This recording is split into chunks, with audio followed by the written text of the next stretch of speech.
We are on top of developing news tonight in Greensboro. The Junior Olympic Games suspended today's track meet after a fight at Truist Stadium on A&T's campus. The call came in right before 1:30 this afternoon. We want to be clear. Greensboro police say no shots were fired. Still, officers evacuated the stadium.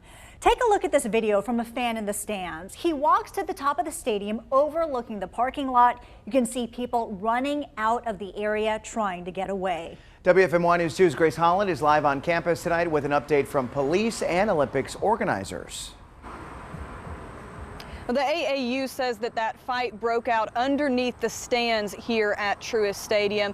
And as you mentioned, those track and field events for the Junior Olympics have been suspended for the day. Now, Guilford EMS came here in that response, and they say they took 3 people to the hospital with minor injuries. Now, people inside reported a large crowd running down others in their path to get away.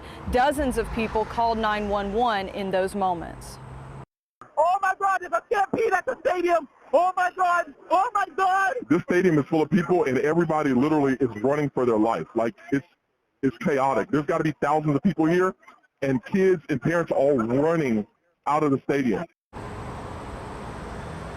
Police say that no shots were fired during that incident, during that fight, but EMS did respond to an initial shots fired call because a lot of those 911 calls were reporting that there were, and many people inside the stadium believed that there was an active shooter. One 14-year-old runner told me that that's what he thought.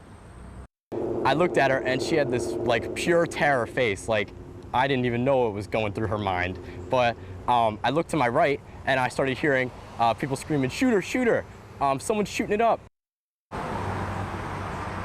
He says many of the kids were separated from their parents during the time that they were running out of the stadium and had to be reunited later. The AAU says that the track and field events are going to resume here tomorrow, and they are scheduled to go throughout the week here at Truist Stadium. Grace, thank you. This is a developing situation. We will bring you any updates on air and online on WFMYnews2.com.